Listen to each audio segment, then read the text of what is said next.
Hi everyone, my name is Isha and welcome to my channel.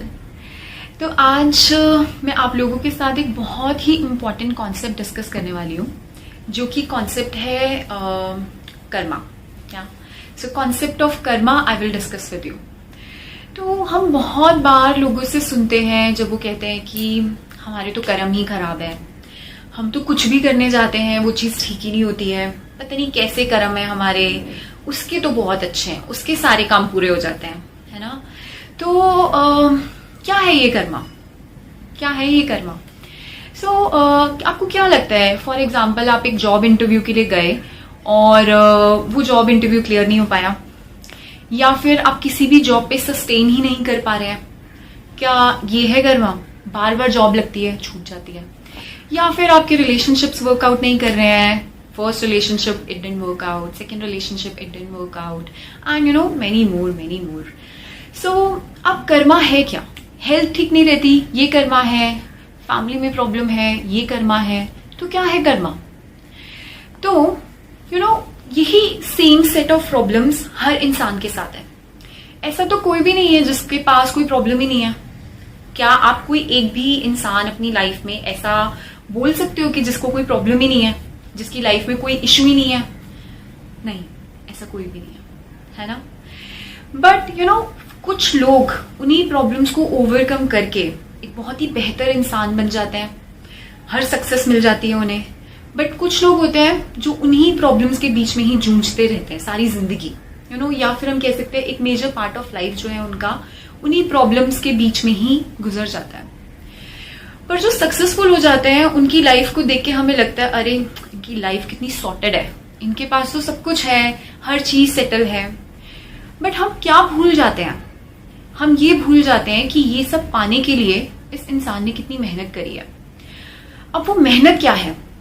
मेहनत सब कर रहे हैं, यू नो, मैं भी कर रही हूँ, आप भी कर रहे हैं, और हर second you know person is working very very hard. So क्या है ये कर्मा जो किसी के लिए तो बहुत अच्छा है और किसी के लिए बहुत बुरा है, यू नो। तो आज हम इसी कॉन्सेप्ट को समझते हैं। तो आज इसी कर्मा के कॉन्सेप्ट को समझने के लिए हम एक स्टोरी समझते हैं। तो एक बार एक आदमी था, तो उसकी लाइफ में नथिंग वाज गोइंग राइट, कुछ भी अच्छा नहीं चल रहा था। ना वो जॉब्स में सरवाइव कर पा रहा था, ना रिलेशनशिप्स वर्कआउट कर रहे थे, ना फैमिली में कुछ भी यू नो हार्मनी थी, ना फ्रेंडशिप्स थी, कुछ भी नहीं था। तो उसको तो ये लगा कि मेरी तो पूरी लाइफ ही खराब हो गई है, यू नो, मैं किसी भी अपने लाइफ के एरिया में सेटल ही नहीं हो पा रहा हूँ, राइट। और उसके लिए उसने बहुत सारी चीजें करी, यू नो, बहुत सारे पंडितों के पास गया, बहुत सारे यू नो तंत्र मंत्र सब लगा के उसने देख लिए। बट फिर एक बार वो एक बहुत ही वाइज पर्सन के पास गया एंड उससे उसने अपनी प्रॉब्लम डिस्कस करी। अब प्रॉब्लम डिस्कस करी तो उसने पूछा, जो the wise man, he asked him कि क्या रीजन है, तुम्हारी पहली जॉब क्यों छूटी? तो उसने बोला कि पहली जॉब इसलिए छूटी क्योंकि मेरा बॉस बहुत ही ज्यादा खराब इंसान था और उसके अंडर काम करना वो सो डिफिकल्ट फॉर मी। अच्छा ठीक है। फिर उसने बोला तुम्हारी सेकंड जॉब क्यों नहीं वर्कआउट करी?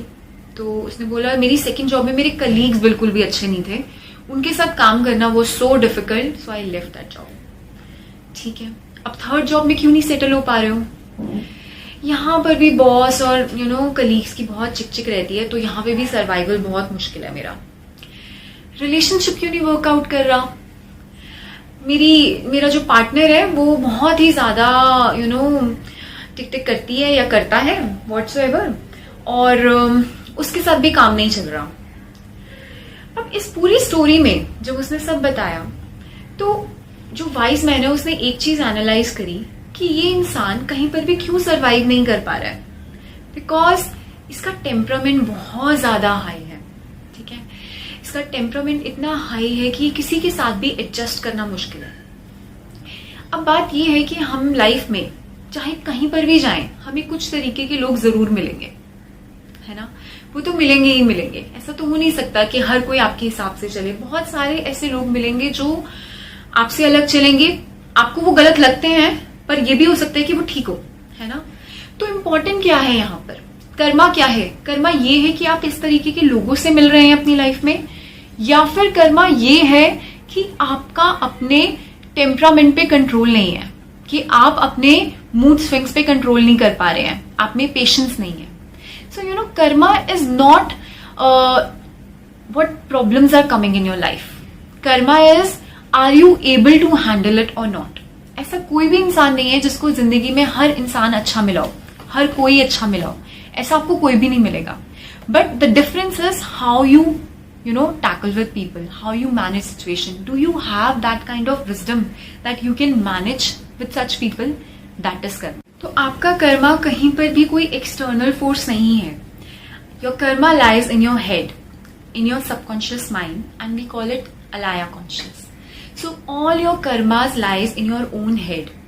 You know, it's like अगर टीचर ने क्लास टेस्ट दिया है बच्चों को और बच्चे ने अच्छा परफॉर्म नहीं किया उसके अंदर, तो टीचर क्या करेगी? रीटेस्ट देगी, है ना?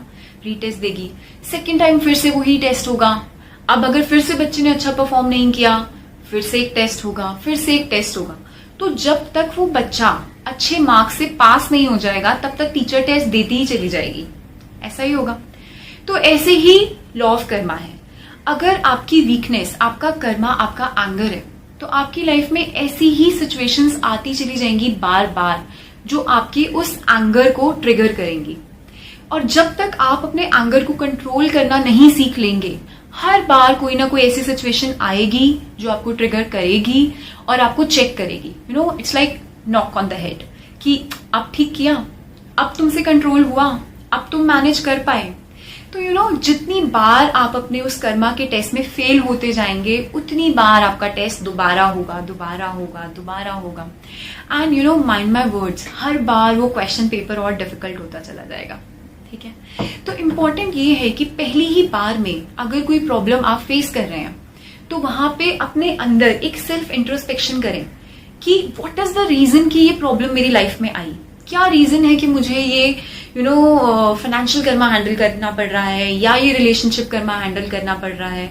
वो हर एक प्रॉब्लम का सॉल्यूशन आपके अंदर ही मिलेगा. सो बेसिकली प्रॉब्लम भी आप ही के अंदर है और सॉल्यूशन भी आप ही के अंदर है. इसीलिए कहते हैं ना, free will. It is your free will. If you want to overcome anything, you have to work upon your own self. So कहीं पर भी बाहर सॉल्यूशन मत ढूंढिए, कहीं पर भी बाहर प्रॉब्लम्स मत ढूंढिए. Problem is also with in you and solution is also with in you. So I hope आज का ये कॉन्सेप्ट आपको हेल्प करेगा आपकी प्रॉब्लम्स को ओवरकम करने में, आपके कर्मास को ओवरकम करने में. So thank you so much for listening to me. Bye, take care, see you soon.